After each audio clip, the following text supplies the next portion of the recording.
सी बात है।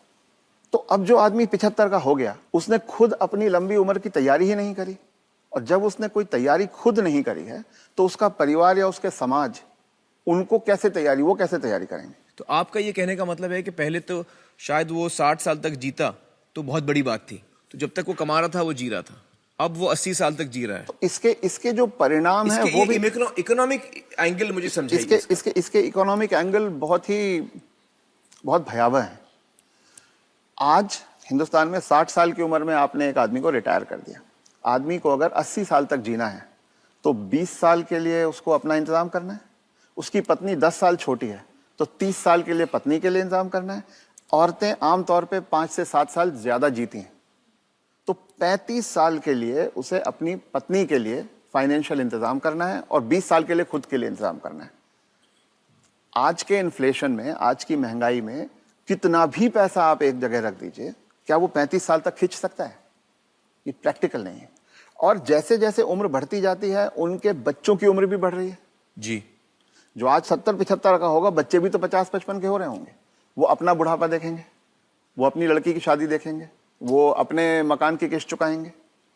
तो जो पीढ़ियों के बीच की जो दूरियां हैं वो बढ़ती जाती हैं। ये इकोनॉमिक वजह से बढ़ रही है। इकोनॉमिक वजह से बढ़ रही हैं।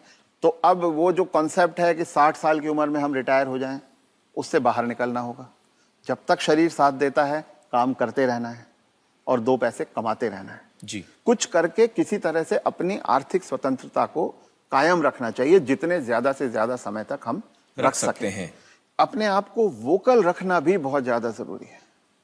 अगर मेरी परवाह मेरे परिवार वाले नहीं कर रहे हैं और अगर अड़ोसी पड़ोसी इस बात को जान जाएं तो कोई भी बुजुर्ग कभी भी किसी परेशानी का सामना नहीं करता, क्योंकि तो चुप ना रहें। चुप रथ ना साहब रहें। ये कह रहे हैं कि चुप ना रहें। अगर आपके बच्चे आपके साथ व्यवहार ठीक नहीं कर रहे हैं सबको बताएं। तो आप सबको बताएं। जी। रथ साहब, बहुत सारे जो बुजुर्ग हैं हमारे समाज में, उन पे प्रेशर आता है बच्चों की तरफ से कि आपकी जो जायदाद है या जो घर है या जो प्रॉपर्टी है, जो कुछ भी आपके पास है, वो आप हमारे नाम कर दें। इस पे आप कुछ टिप्पणी देना चाहेंगे?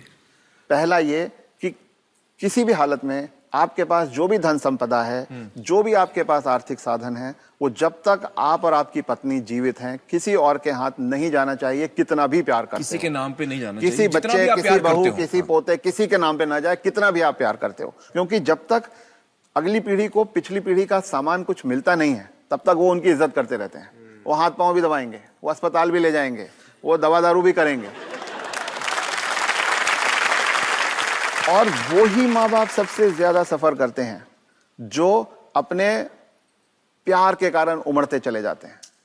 मेरा बेटा, मेरी बेटी, मेरी बहू, मेरा पोता, जो ये मेरा मेरा करना जिसने शुरू किया, बस वहीं से उनके दुर्गति के दिन शुरू हो जाते हैं। इसलिए सबको ये ध्यान रखना चाहिए कि कुछ भी हो जाए, कोई प्रलोभन आए, कोई इमोशनल ब्लैकमेल हो, कुछ हो, उन्हें अपने पास अपनी चीज को रखना चाहिए।